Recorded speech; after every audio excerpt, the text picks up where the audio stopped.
Halo, jumpa lagi dengan gua Om Bagus di sini. Jadi kali ini gua bakal ngelanjutin ya. Kira-kira apa sih pertanyaan, kesalahan jawaban, interview kerja buat kalian kalangan fresh graduate atau kalangan umum, tapi diutamakan buat kalian yang punya kepribadian introvert. Karena gua itu adalah seorang introvert yang pernah bekerja di bidang HR dan pernah wawancara juga. Jadi buat kamu yang belum subscribe channel ini, jangan lupa buat subscribe channel ini. Buat kamu yang merasa konten ini bermanfaat, jangan lupa buat like videonya, share ke teman-temanmu yang kira-kira membutuhkan videonya. Jangan lupa juga buat aktifkan notifikasi supaya kamu bisa mendapatkan konten terkini dari channel ini selanjutnya.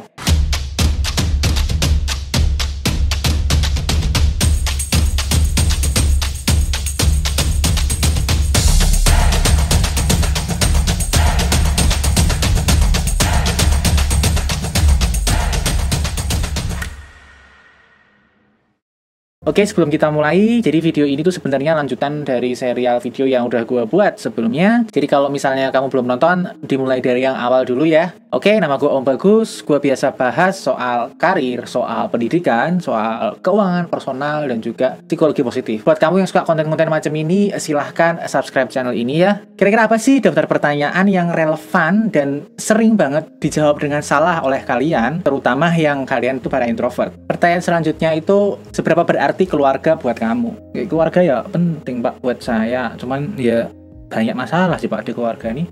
Jadi ya rada sulit sih kondisinya, apalagi sekarang saya nggak bisa bawa uang buat keluarga, ya pusing aja sekarang makin kondisi di rumah. Jadi pertanyaan ini sebenarnya ingin melihat seberapa harmonis sih keluarga tempat orang yang diwawancara ini dibesarkan. Karena dari berbagai macam teori psikologi, yang namanya keluarga yang hangat dan tidak banyak pertengkaran itu bisa menghasilkan orang yang lebih sehat secara psikis ya. Jadi di sini kamu memang harus menampilkan sisi positif dari keluarga kamu.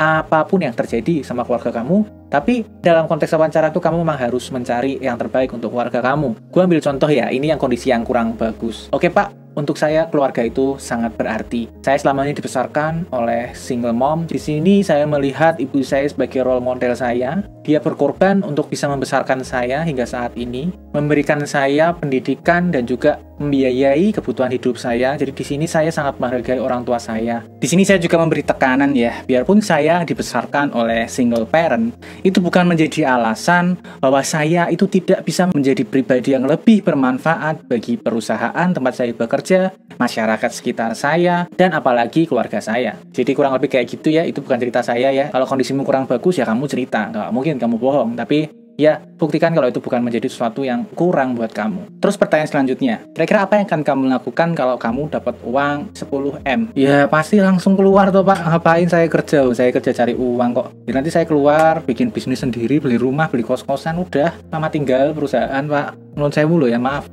Kenyataannya kayak gitu ya Pak. Jadi pertanyaan ini sebenarnya para pewawancara tuh pengen lihat, sebenarnya ini orang kerja itu cuma buat cari uang, apakah ada tujuan lebih yang dicapai ketimbang sekedar cari uang di perusahaan tempat mereka bekerja kan? Jadi ya sama kayak tadi, jangan kasih jawaban yang terlalu jujur, tapi kasih jawaban yang pewawancara itu pengen dengar. Karena kenyataannya setelah itu juga mereka paling lupa sih. Kalau kamu bener-bener dapat undian 10M juga ya wajar kalau kamu keluar gitu. Tapi buat setting wawancara ya beri aja jawaban yang kira-kira memuaskan buat orang yang mendengar. Contohnya, jadi ketika saya diberi uang 10 miliar, ya di situ tentu saja saya akan realistis. Saya akan menggunakan uang tersebut untuk tujuan-tujuan yang belum bisa saya lakukan. Cuman di sini saya tetap akan mengabdi pada perusahaan ini karena dari awal tujuan saya bekerja di perusahaan ini bukan hanya sekedar mencari uang belaka.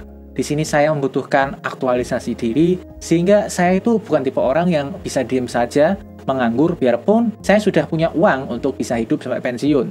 Jadi kedepannya kalau memang saya mendapatkan uang 10M, mungkin yang saya lakukan itu ya liburan atau beli rumah. Tapi tidak serta-merta saya akan keluar dari perusahaan itu. Saya mungkin akan menaruh uang itu di investasi saham atau keperluan lain untuk dana pensiun saya. Tapi intinya di sini saya ingin menggarisbawahi, ya kalau saya dapat uang sebesar itu pun saya kemungkinan besar akan masih tetap bekerja di perusahaan ini. Terus pertanyaan selanjutnya, kira-kira kamu ada rencana buat menikah atau enggak? Atau mungkin pertanyaannya, kira-kira kamu punya istri yang sedang hamil? Atau pertanyaan lain, kira-kira kamu ada rencana punya anak dalam waktu dekat atau enggak? Iya Pak, saya bakal segera nikah Pak. Jadi, iya Pak, saya bakal segera nikah Pak. Terus nanti kayaknya mau punya anak dalam waktu dekat. Jadi kalau bisa pekerjaannya jangan yang terlalu mengganggu waktu di luar pekerjaan ya Pak ya. Kalau bisa jangan dipindah-pindah juga Pak. Jadi ini sebenarnya pertanyaan-pertanyaan ini itu ada dua kemungkinan ya. Dia ingin melihat seberapa siap ini kandidat buat bekerja lembur, atau seberapa siap ini kandidat untuk ditempatkan jauh-jauh. Jadi ini sebenarnya nggak ada yang enak ya. Cuman kalau kamu memang benar-benar pengen bekerja di situ, kamu bisa jawab dengan sedikit lekukan lah, supaya kamu tetap diterima di perusahaan itu.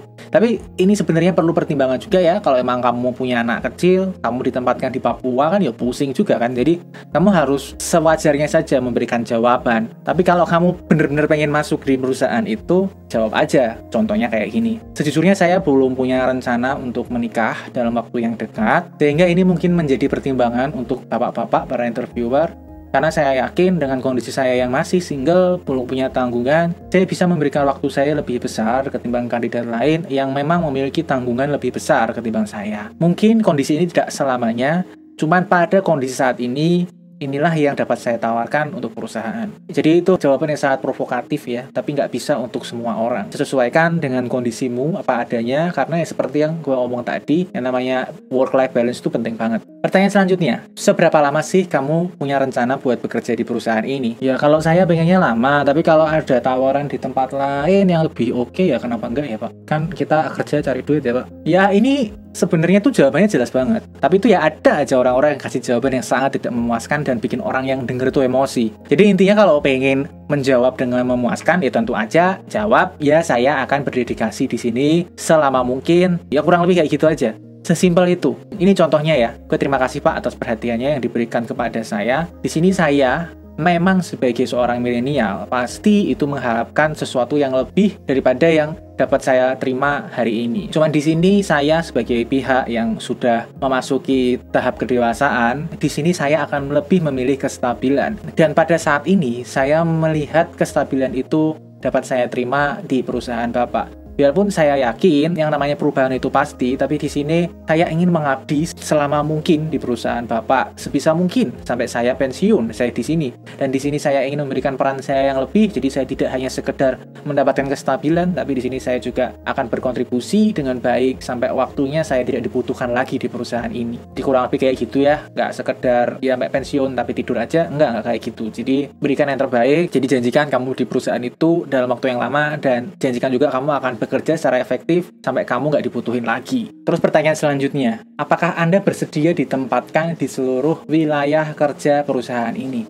Kalau bisa ya jangan Pak, saya punya banyak urusan di sini Pak. Kalau saya dipindah nanti urusan saya pada amburadul Pak di sini ya. Saya ngelamar di sini soalnya ya kantornya di Jakarta Pak, ya kan lebih enak gitu buat saya. Jadi kalau dipindah ya jangan dulu lah Pak. Ini biasanya muncul di perusahaan BUMN atau perusahaan multinasional. Biasanya kalau baru lulus dan pengennya ngejar karir tok-tokan gitu ya pasti jawabnya iya gitu aja. Tapi di sini untuk orang-orang yang lebih punya tanggungan akan rada sulit jawab ini. Tapi ini nggak bisa kamu sekedar bohong. Tapi kenyataannya kalau kamu belum jadi karyawan, kamu pasti harus menjawab iya. Tapi kalau kamu udah jadi karyawan, kamu punya negosiasi ulang kan sebenarnya karena sudah terikat gitu.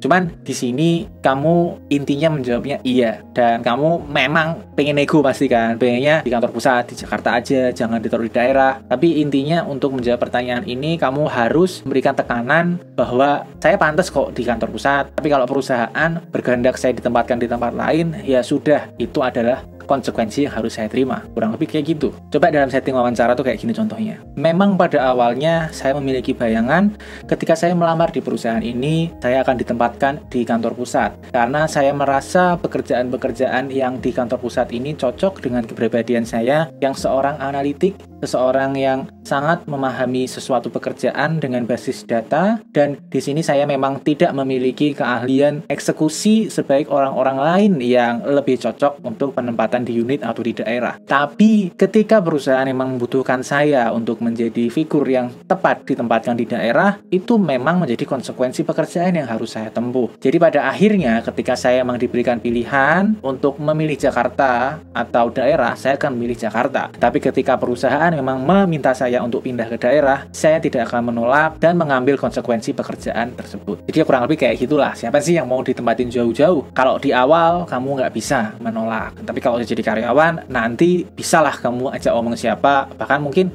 bisa aja kamu dipindah dengan kenaikan fasilitas, ya kurang lebih kayak gitulah. Oke, kurang lebih itu daftar pertanyaan dan juga kesalahan jawabannya. Kalau misalnya kamu ada pertanyaan lagi, silahkan tulis aja di komentar. Kalau misalnya kamu merasa konten ini bermanfaat, jangan lupa buat like like video ini, share ke teman-temanmu yang membutuhkan. Kalau belum subscribe channel ini, jangan lupa buat subscribe channelnya ya. See you in the next video. Bye-bye.